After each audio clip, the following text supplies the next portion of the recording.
are we doing today when it comes to crafting my message and trying to articulate that in a way that's really going to impact my audience? Absolutely. So what I'm going to do is first we're going to basically take a look at your customer profile sheet that you filled out. Can you see it here? I do, loud and clear. Perfect. And then I'm going to walk you through part of the presentation that I gave at Closer Certified, which is Randy Grizzle's event. And it is a framework that I've created that allows people to create their own stories in a compelling way. And so using the information that we've collected, the data that we surveyed, we're going to be able to put together a really good story for you.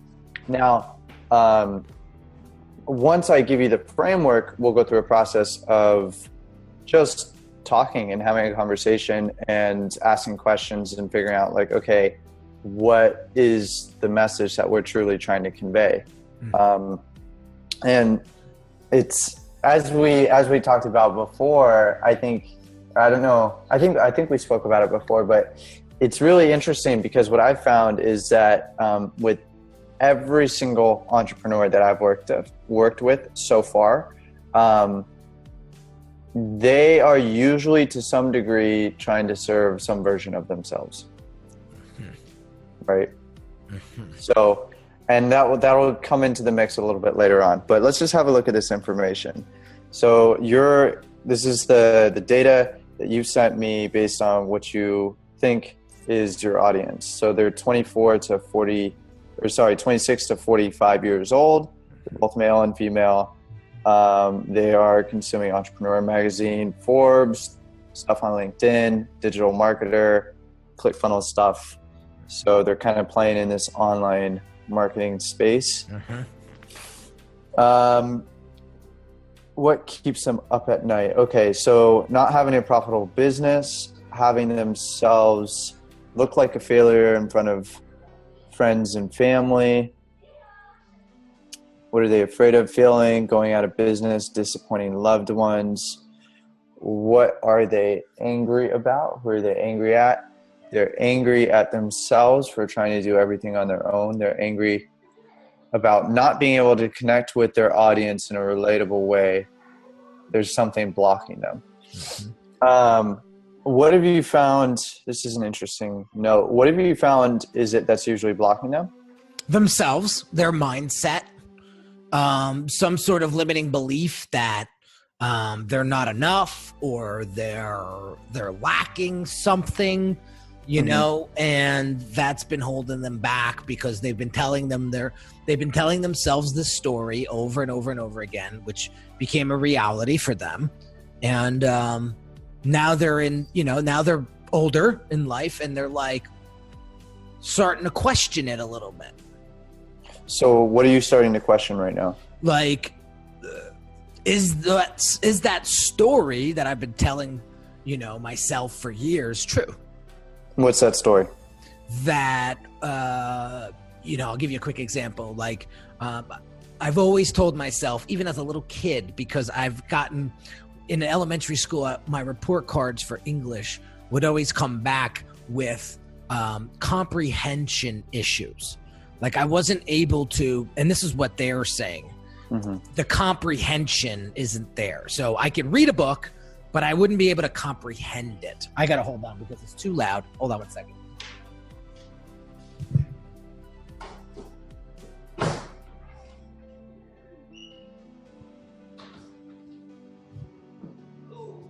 Sorry about that. No worries. Getting distracted. I'll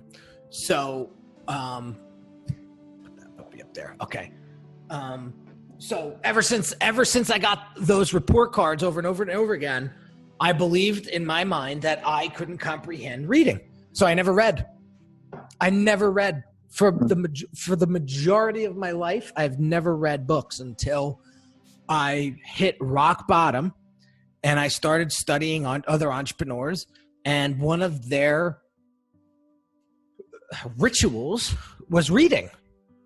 And so I started reading a shit ton of books, and I started to realize that, like, I was starting to retain the information, but there was a way that I had to do it for it to happen. Got it. Right. And so like, I got to read a book 3 times for it to really, really sink in. Mm-hmm. Right. So interesting. I just do it. Right. I don't think about it anymore. I just do it. But that whole story of not being able to comprehend reading is sort of going away because I'm really starting to retain the information. Got it. Cool. What are their top 3 daily frustrations? Doing too much busy work and not enough revenue generating activity. They're not staying in their lane. You know what that means? Yeah. Like, for me, it would be like, I'm not making videos. I'm doing a bunch of other stuff. That's right. I'm marketing, or I'm selling, or I'm building a website, or I'm doing campaigns or something, all this other stuff. Right. Okay. Saying mediocre results, the business will stay comfortable and will not grow. Spinning the wheels syndrome, trying a whole bunch of things with lackluster result. What do they secretly and highlight? To be happy inside themselves and inside their business. Wake up every morning proud of their brand. They want to feel loved, significant, admired. Want to help others, help themselves through what they do love most inside their business. Yes, all entrepreneurs think they need 100% control of everything. They think okay, cool. Kind of, they talk about traffic funnels, promotions, leads. Who else is Bruce and similar? Branding for the people, blind.com. What's blind.com? That's actually another creative agency. Oh, nice little halo. Mm-hmm. That's cool. Brand strategy and design. That's cool. Look at their clients. Wow. Yeah, they're big time. Yeah. That's cool. Okay, so who else is getting them to click on something? Marketers trying to promise them massive results, in particular vertical like sales and marketing. They aren't experts at all. They're imposters trying to make themselves look. Okay, cool. So this gives me a pretty good understanding of, I mean, really what it sounds like is it's like you're targeting the expert space. Yes. Right? Someone who has a superpower in some way, shape, or form. They're looking to scale it. Mm-hmm, they're trying to monetize around that and build a company around that. Correct. Got it. Cool. So let's go into the presentation. Mm-hmm. So in this presentation, it's all about like, how do you take this vast wealth of knowledge that you have in, say, branding and brand identity and design? How do you distill that into a compact little story and message that can be effectively communicated, right? Because like, it's so hard to blanket all that information, all that knowledge that you have into just one little story. Mm-hmm. And that's what I found is the challenge with most people that I work with is they're so good at what they do. They're at performing at such a high level. They're such experts that it's like they really have trouble communicating in layman's terms or using examples that are really relevant or applicable to the right person. Mm-hmm. Does that resonate at all? Absolutely. 1,000%. Why does that resonate with you? Because, dude, this is really, really weird. But when you were saying, 9 times out of 10, we're trying to serve someone who's very similar to ourselves.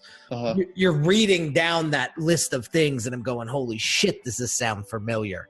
And it was like the minute you said that, everything started to click, and it was like, that's where a lot of my anger and frustration comes from. Uh-huh. Because here I am knowing all this stuff, and I'm trying to get other people to get it, and they're not getting it, and it's making me angry because I'm at myself because I'm supposed to be the guy who's the most articulate, and I can't get it across because it's me. Yeah. Right? Yeah. But I can help you connect with your audience with my eyes closed. So it's like that gift and that curse, right? So I totally get it, because it's like, I know the knowledge up here, but how do I get it out into my community in a way that they're going to be like, aha, I get it. Yeah. Yeah. It's really interesting. So why do you think I wrote the headline this way? Compress your knowledge, communicate your story, and build an empire. It sounds very, what's the word? Chronological. Yeah. Is what really happened was I just see patterns, right? Like, just as I imagine you see patterns with your clients, is like, I know that the people that I serve, and most people online, most experts, right, they're struggling with this exact thing. That's why they come to me, is because they can't figure out how to tell their story in a way that not only like conveys the right message, like tells them exactly what's going on, but does it in a way that's authentic and, real, and in a way compelling, in a way that's going to resonate, right? So it's great, because I literally put this presentation the night before I gave it, because I was talking to my friend Cody Neer. Do you know Cody Neer? Yes, I saw that. Yes, we connected on Facebook once or twice. Yeah, so he's a good dude, and I was actually doing some video with him, and I was helping him out. We were going to do a little storytelling stuff, and this is basically what he told me. He's like, dude, I've got all this shit inside my head, and I'm putting this stuff out there, and it's just not hitting home with people. Like, they're not getting it. And when we really sat down, and went back and forth, I'm like, tell me what you're doing and like what it is. What he's really doing is he's teaching people long-term, like, how to build a real business online through building a brand, right? He says, you build a brand, and I'm selling e-commerce as like the vehicle to monetize the brand, right? But the e-commerce is just the via, right? The meat is in the brand, right? And that's how you build a real business. It's how you build sustainability. It's like all the other e-commerce guys are like, okay, let's do some Facebook arbitrage, right? And let's find some trending products. Let's push a bunch of cold traffic to those trending products and send them to the store. That will work for 1 to 3 years. And you'll make tons of money. You'll make hundreds of thousands, if not millions of dollars. But what happens after those 3 years? When Facebook changes its algorithm, and all of a sudden it's a crowded marketplace, right? So what that, to me, when he told me that, I was like, oh, you're not selling e-commerce then at all. So that completely changes the way that you need to communicate, right? And it's just so funny. I have all these discussions where people they're having these aha, like, epiphany things, where it's like, what you're saying isn't really what you're saying. You know what I mean? Yeah. So the beautiful thing about this is we're going to get really clear, because once you survey the data, like we've already done, then you just plug it into this framework, and it's like, it works every time. Okay. So I'm excited. We're going to clear some words before we get into the whole thing. So if we take a look at your business, there's an ideal scene to the way things should be, right? That's what the ideal scene is. It's like the way in an ideal world that things should be. Then you have the present scene, which is the way things actually are, right? So not what's in your head or in dreamland, but what is really in existence. And then you have something called an out point, which is basically an indication that something is wrong, right? Okay. It's like a red flag. It's like, oh, well, it's a symptom, right? Then you have the situation, which is something that is majorly out from the ideal scene. Okay. So then you have an investigation, which is the process of identifying what's really majorly out from the ideal scene. the process of identifying why there is a situation. And then the why is the real reason something is the way that it is. And then a program is a series of steps to get rid of any outpoints and handle that situation so that you can revert back to the ideal scene. Okay. Got it. So the challenge with entrepreneurs, as I said before, is that they have all this stuff inside their head, but they just can't communicate it, right? And so if we're looking at the ideal scene and the present scene, imagine this is the ideal scene of like a children's playroom, right? So it's clean. There's puzzles. There's, you know, a little like treehouse thing over in the corner. There's painted walls. It's really, there's no sharp corners. It's safe. There's no gas leaks or anything, right? That's the ideal scene. The present scene, if we look at the present scene, we'll see that there's a huge cockroach, right? There's a huge cockroach in that playroom. Yeah. And so what that is that's an outpoint. That's right. Right? So the ideal scene, we got a clean playroom. It's got all this fun stuff, but the present scene is we've got a cockroach, and that's what's really out. And if we take, at this point, this is where we start to investigate. Remember, we talked about investigation, of finding the real reason why something is the way that it is, why it's out from the ideal scene. Is we'll identify what the situation is, and the situation is that there's a brick, that there's a crack in the wall, where bugs have gotten in, and that's why there's a cockroach in the playroom. So if we took the action of, all right, there's a cockroach in the playroom, let's get rid of the cockroach, does that solve the problem? No, it doesn't. Right. Exactly.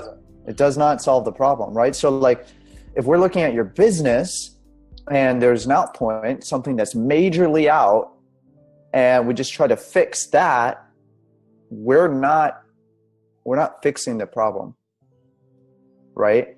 So if we look at the situation, there's a crack in the wall, right? But when we look a little bit further, we look a little bit closer, and we actually investigate, what we'll identify is that there's a broken sprinkler, and the broken sprinkler is shooting against the wall, and it's worn down over time the stuff in between the cement, and it's broken it down, and it's allowed for that hole to be created. So we don't need to put the brick back into place. We don't need to get rid of the cockroaches. What we really need to do is we need to fix the sprinkler, and then we fix the brick, and then we get rid of the cockroaches. So you get to the root. Exactly. You get to the root. You get to the root. Beautiful. And the way that we do this is by creating a program for fixing the sprinkler, right? A series of steps just to revert the present scene back to the ideal scene. Fantastic. Okay, cool. Okay. So when we're looking at your business, Henry, the ideal scene of your business should be, you have a bunch of raving customers saying, and they're your perfect customers, the person who you just described to me saying, shut up and take my money, right? And the present scene is, you're doing all this stuff, right? You're spending all this time. What was the exact language that you used with spinning wheels? You're spinning your wheels. You're staying comfortable in your business. You're trying a whole bunch of things, right, that may or may not be working. And what was the other thing that you said that was really good? It was about like staying in their lane. Yeah, staying in their lane, right? So if we come back to our presentation, this could be not working with your ideal clients. This could be negotiating your value. It could be wasting your time.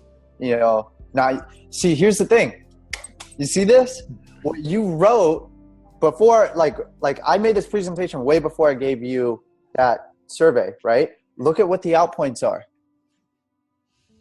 Yeah, not working with ideal client, negotiating their own value, wasting their time, Unable to use. Yeah. A lot of similarity. Right? Yeah. Boom. Right?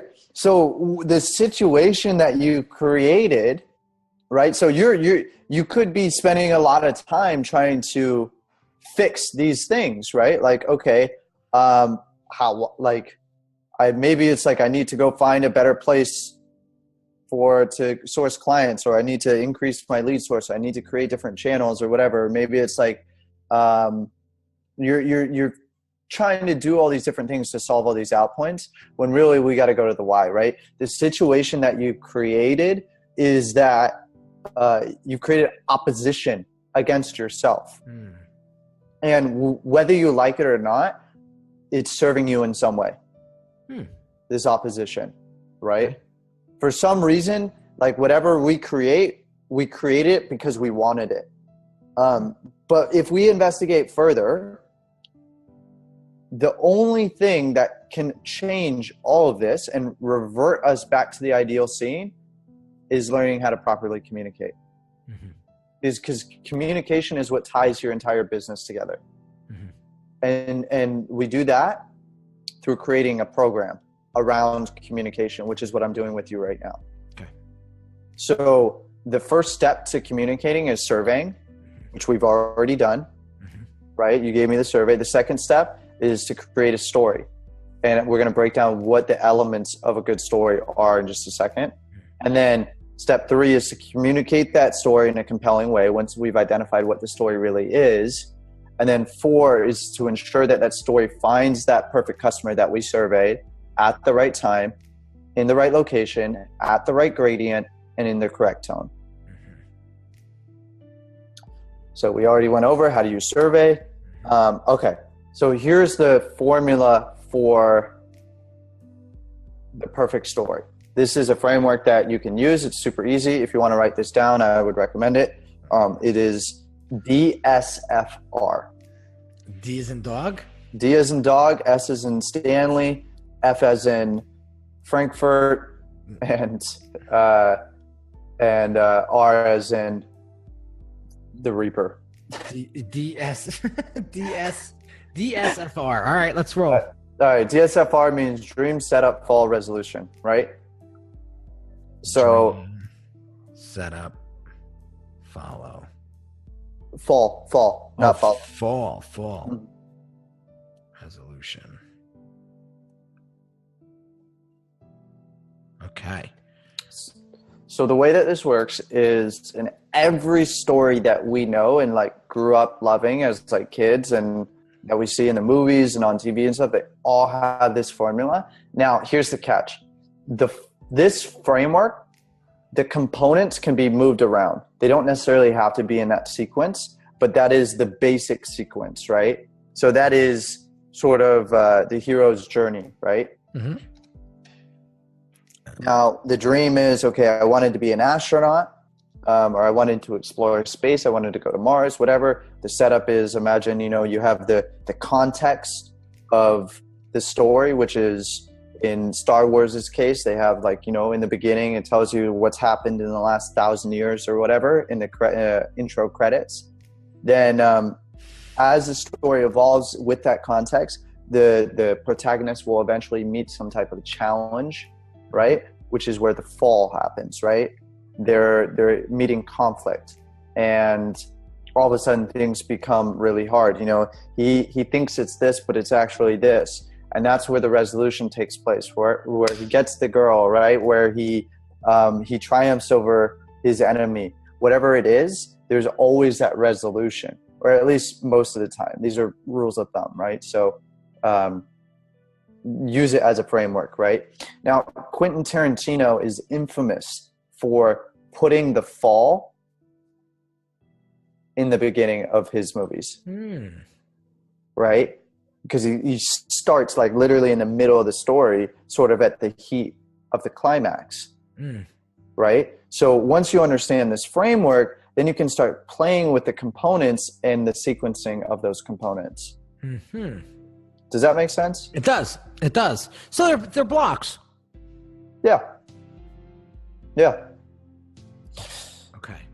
Okay. So the way that we communicate that story in a compelling way is that's where I come in. But the way that I can teach you and help you with that is I'm going to take you through the same process that I use to interview people when I'm making videos. Mm-hmm. Okay. And really all it is based on the knowledge that we've acquired through the survey and the understanding of the framework of the story, we're now just putting your story on top of those, right?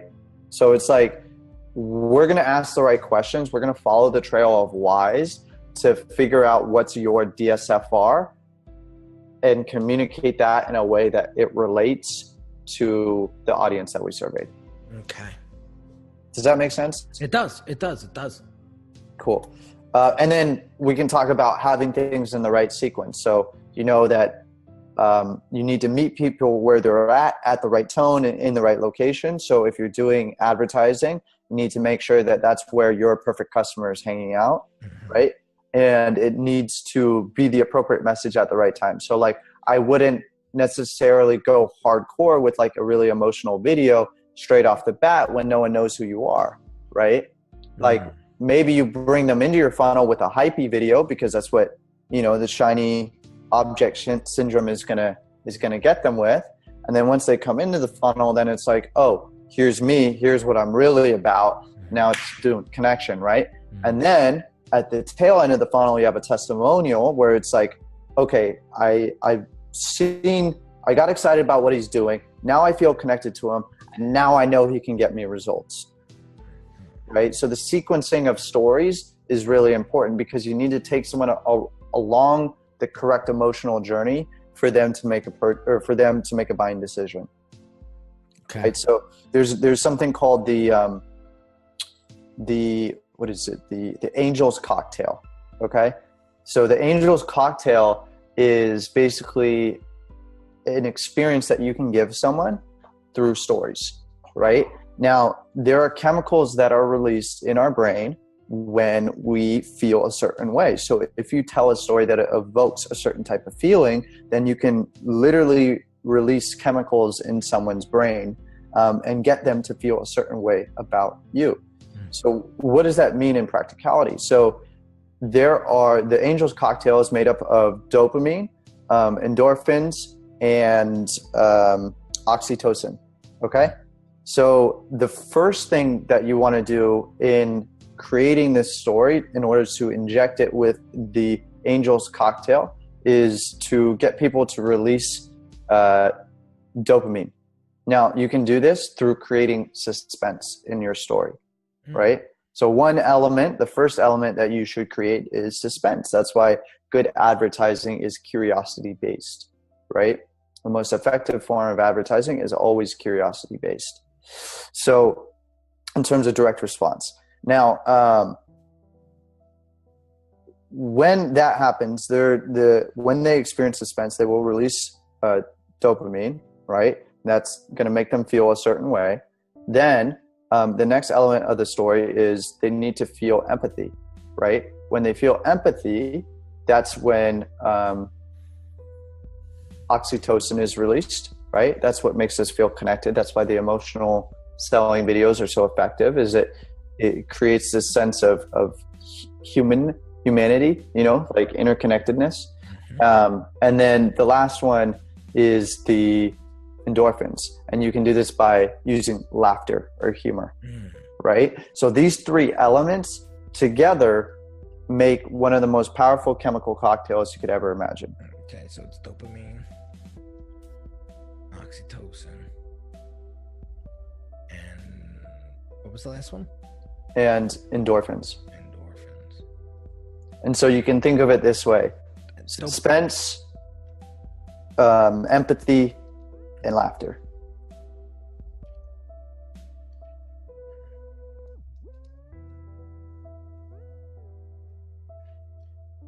Got it. I like it. So these are elements that we can play with when we're crafting our story, and something to keep in mind. And we all know, like, this may seem pretty rudimentary, but why storytelling are brain processes information differently when we hear stories, right? We're interpreting things differently. This is how we were taught to communicate. So when you speak in stories, you're communicating directly through someone's conscious awareness straight to their subconscious, and they're creating their own connection whether they realize it or not. Now, let's get into your story. All right. So that's just sort of like the theory and the frameworks and all that stuff. But if we talk about you and what you're trying to communicate based on, who we've identified you're trying to communicate to, we could just start with Henry. Like, why are you doing what you're doing? Yeah. Well, again, it all starts back to, when I was a little kid, and the story that I was told as a young kid by my mother. And it was that my parents had a very difficult time having children. And it took them 16 years to have a child. And they tried for 16 years. And, when I heard that, when I was a young kid, I always thought it took 16 years to have a child. Like I was too young to understand the whole birth cycle, the 9-month, the whole thing. So I thought, holy shit, it takes 16 years to have a kid. Like, that's some special shit right there, because that's a long time. And I'm just thinking at that level, right? Yeah. But then I find out what really happened, and my mom had severe complications getting pregnant. And finally, at the 16th year, she finally gets pregnant, right? And I'm born 9 months later. And then 2 years after that, I get this terrible sort of freak illness where I almost die. And she tells this story to all of her girlfriends and stuff. And she says, oh, he's my miracle baby. We waited so long to have him. And then this happened. And so I hear this story growing up, and I'm saying to myself, like, I really feel like I'm on borrowed time here. Like, I really feel special. Like, there's just something special about me.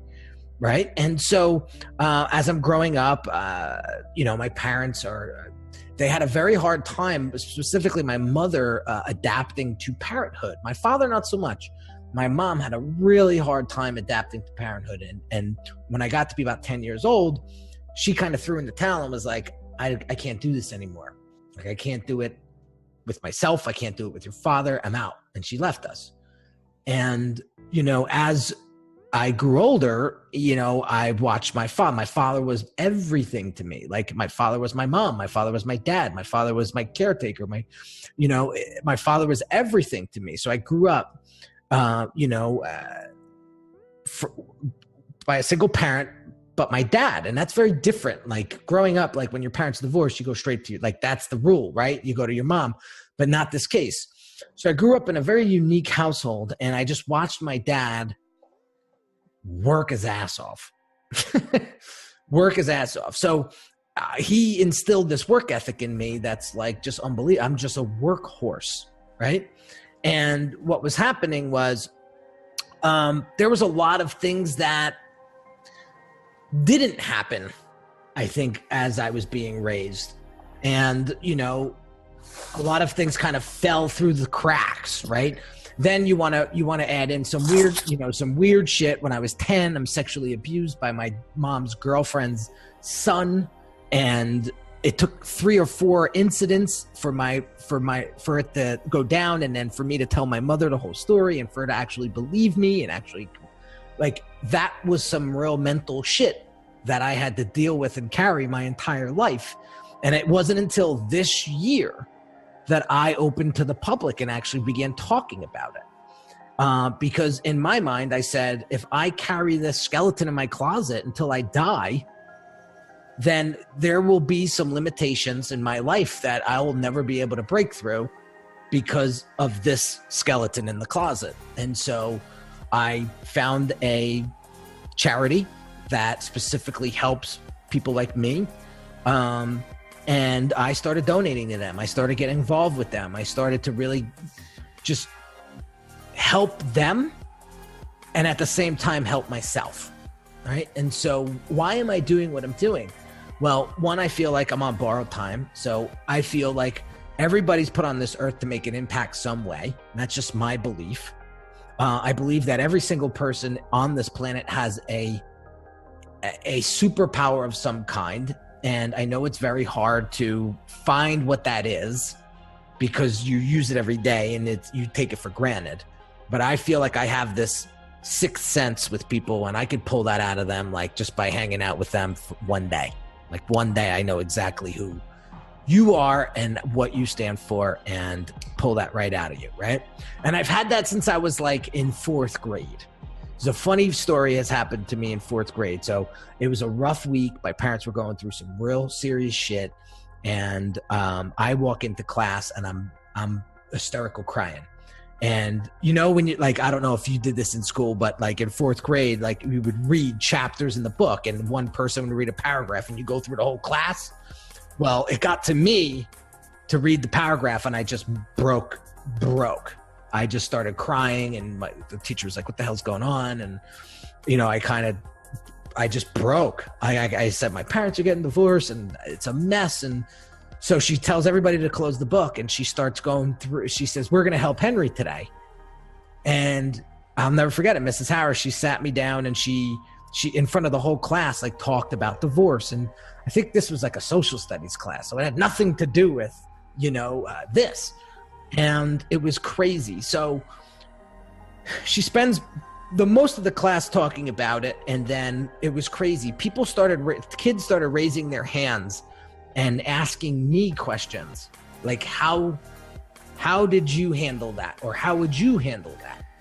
And it was crazy. But by the end of the class, people were coming. So she told me to stand up and go to the coat closet, like in the back of the room.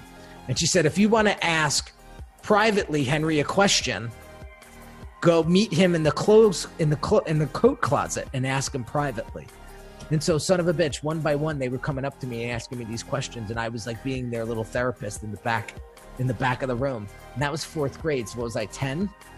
And that is a situation that I'll never forget. That was a piece of me and an experience in my life that I'll never forget. And from that moment on, I knew that I was put here for some reason. I just didn't know what.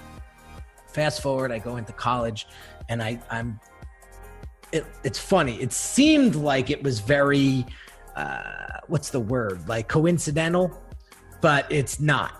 Everything was done on purpose. So I started becoming an orientation facilitator, and I was facilitating the freshmen that were coming in. I had all these roles that were very leadership based, and very guided and sort of focused in that way. And so as I got into my professional career, I got to the point where I was like, there was nothing fulfilling me. I was in some mundane job at the hospital. It was right after 9/11 and nobody was hiring. So my uncle, who's has a pretty big name in the hospital, gets me a job in, you know, it's an entry level, but gets me in there. And I was just doing mundane work, like cleaning coffee pots half the day and doing like stupid shit, right? And so I spent 8 years doing that kind of shit until I finally got a job where it was a little bit more creative. So I started fundraising for sudden infant death syndrome. And that's a very tough thing. Like, I don't know if you know what SIDS is, but SIDS is when your baby dies unexpectedly with no cause. No cause of death. They can't figure it out. Baby just dies. That's sudden infant death syndrome. So they have some ideas, but nothing is concrete. So I start working in that department in the children's hospital, and I start doing fundraising events. And now I'm able to take that money and actually spend it on events that all the parents and all the families in New Jersey that had a baby die of SIDS, to spend that money and create these events that they all come to. So for example, one year we took them to Dorney Park and Wildwater Kingdom.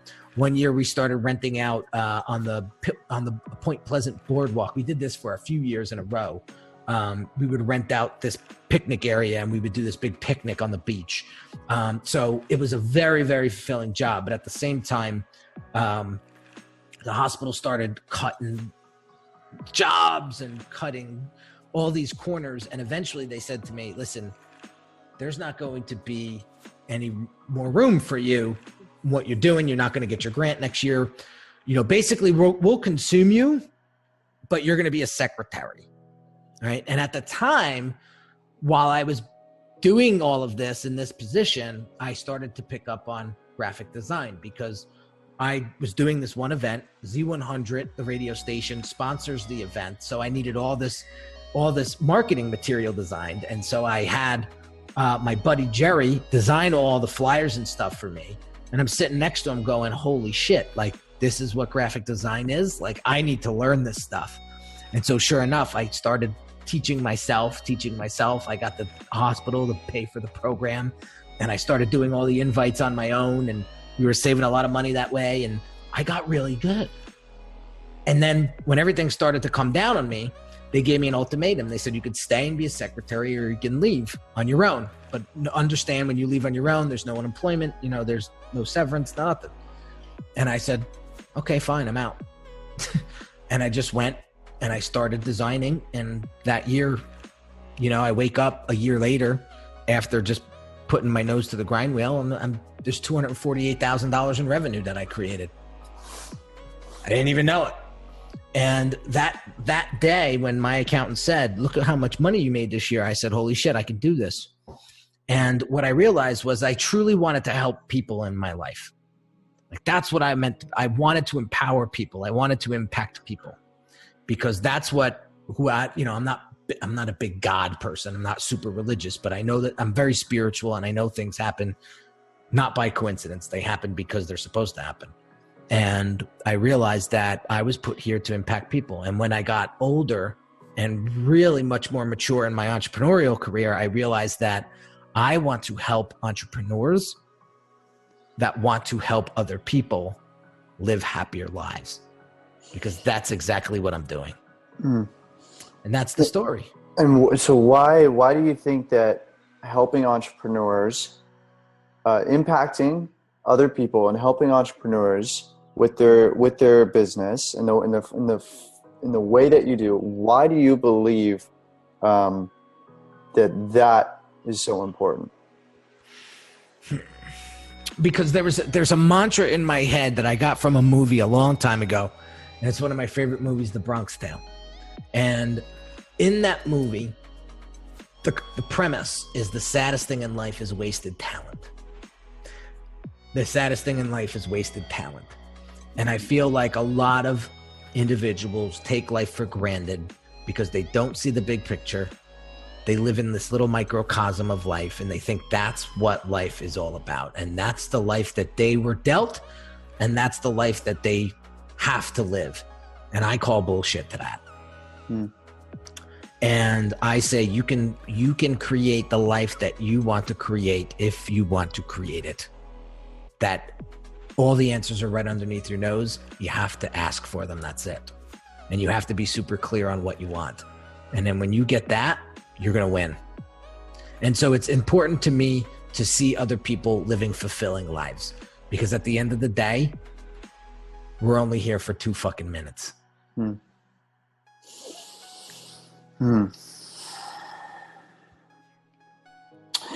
right, I want to go back to when you were in school and you said you had that day where your parents got divorced and then you were reading around the circle and stuff like that. How did that make you feel before the teacher said anything? Like, how were you feeling, like, with your parents getting divorced and stuff? Oh, my God, I felt lost. I felt lonely. and I'm an only child. I don't have any brothers and sisters. So, I felt lonely. I didn't feel like I was being supported. My father was very supportive, but my mom, again, bounced. And so, my father's going to be, I don't want to say skew things, but he's going to be very one-sided, right? Where I was looking for answers on the other side, but I wasn't getting them because there weren't anybody to give them to me, right? In an authentic way, right? Of course, my father's going to give me those. So he's going to give me those answers that are through his eyes, right? So what story were you telling yourself at that time before you went into class? So what was the story inside your head? The story was, my life is horrible. My life is in shambles. my life isn't right. Like, look at all these other. So I went to Catholic school from 0 to 7th grade. So, you know, here's other kids in my class that had these happy families, right? And, you know, the last time I saw my parents hold hands was probably when I was like 5 years old. So what did that mean about you? It meant that, you know, I was broken. That you were broken? Yeah. How did that make you feel? Odd. You know, like an oddball compared to my. What does it mean to be odd? What does that mean for you? Just to stand out, like to be an outcast, if you will. Yeah. How did it make you feel to be an outcast? Lonely. You know, very lonely. Can you describe that pain for me? Yeah, it was terrifying. It was lonely. It was sad. You know, it was all of that wrapped in one big mess, you know? And so when this teacher did what she did for you, and then you were then in the back of the class helping these kids, what did that mean for you? Well, it felt like I was worth something, right? I felt significant. I felt like I don't know, was doing good, you know? And why was that so important to you? It made me feel empowered. It made me feel important. It gave me confidence. It gave me fulfillment, right? It just gave me this feeling that I never wanted it to go away. I was floating out of that class. You know, I literally, my feet didn't touch the ground as I walked out. You know, it just made me feel like I helped all those other kids that were probably going through something similar, but maybe they were told, you can't talk about this in public. They might have been told all these different stories, right? And here was a guy that broke out in tears, literally, and said, here's my story. And that inspired them to speak and to kind of share their feeling. And boom, that's it right there. That's it. Check this out. So you were we'll switch around the components, right? So the setup, we're in the setup. The setup is hey, my parents had trouble like having birth, right? Then it's then when I was finally a kid, my mom couldn't really deal with parenthood, and she decided to leave, right? This is where we're entering the fall, right? And it's like I was in school and I was crying, and then I told my story, and this teacher decided to give me a gift and say, hey, if you have any issues, like, you know, we're going to talk about divorce. If you have any issues, go talk to Henry in the back of the class, right? And in that moment, you were able to discover what it really meant to help someone. Right? Because, and not only did it give you that feeling of like, okay, not only do I feel important, I don't feel like an outcast anymore. There's other people who I can help because they're going through the same thing, right? And the way you did that is by telling your story, right? And then what you didn't even realize is that when you started doing branding and you started doing design and you discovered that you were working with entrepreneurs, what you started doing is you helped, you without even knowing it, you started helping entrepreneurs tell their story, you know, because entrepreneurs feel like outcasts. I guarantee it, right? And they feel different, right? Like you talk about entrepreneurial personality type. What's his name? Scheffer. Yeah, Alex Scheffer. Yeah. So, you know, you're literally doing the same thing that you were doing that day in class, just to older people, right? And so every day that you get to help someone with what they're going through, because like when someone comes to you, they're coming to you with they're coming to you with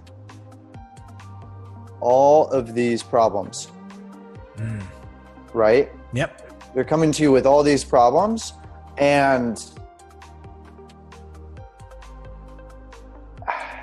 so when you're able to give them back that certainty, give them back that clarity, right?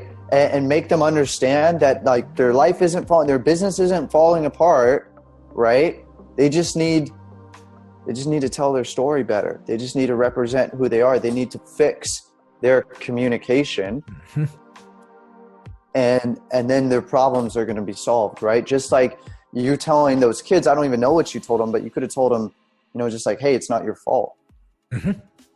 Right? Whatever it was, it doesn't, it's sort of irrelevant, but the story is, in that moment, you discovered your dream. In the moment of reconciliation, you discovered your dream. Does that make sense? 100%.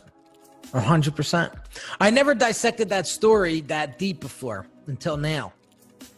How does that feel to you? Awesome.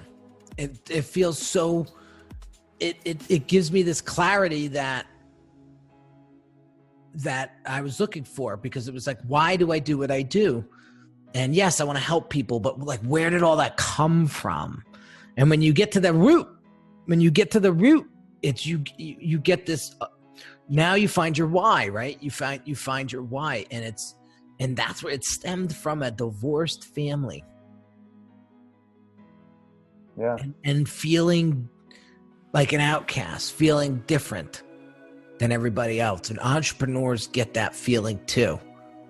And there's this lonely factor that comes with entrepreneurship. You know, I am an entrepreneur. I know it. You know, ask me when's the last time I went out with friends? I can't tell you. I don't even remember. It consumes you. And I know what that's like, because I've been through it. I'm experiencing it now. But I recently got some mindset coaching, and one of the sort of prescriptions was for me to just start to have fucking fun again. Yeah. And I was like, that's what I'm gonna do. Yeah. So, you know, once 5 o'clock comes, I sort of I power it down, and I'm present with my family. And when the baby goes to bed, you know, if I have to come back in and do my thing, I come in for an hour or two at the most, do my thing, but then I'm off to bed. And then, you know, on the weekends, I try not to pull work at all. And, but having fun again, getting connected with your friends and family and all of that stuff, like, who wouldn't want that? And I'm sure we all do, but we feel trapped because we feel like if we're not producing, we're not providing. And that is false. One of my therapists said to me the one day, she said, your market value has no bearing whatsoever on your personal value. Yeah. What somebody's willing to pay you for a service has nothing to do with your how valuable you as a human being. As a human being. Yeah, for sure. And that was somewhere down the pike. I had those two sort of connected and intertwined and tied together. Oh, we all do, bro. You're not alone. Okay. Well, at all. I feel much better about that then. I mean, dude, you're talking to the guy who literally puts himself into every single video. Like, a piece of me goes into every video. Like, that's how much ego is wrapped up in what I do, you know? So it's like, you're speaking to the choir. I like it. I like it. I'm just being conscious of time. We're coming up on the hour. Yep. So this is really good stuff. What I want to do is I want you to forecast what the next call is going to dive into. And like I said, this will be a series on my YouTube channel. So this is episode 1, my friend. Awesome. Yes. So what am I looking at in our next call? So what you're looking at is take some time to look at your DSFR, right? And just use what we've already gone through right now and write it out for yourself. And feel free to dig deeper and find deeper meaning in what I said. because what I said is my interpretation.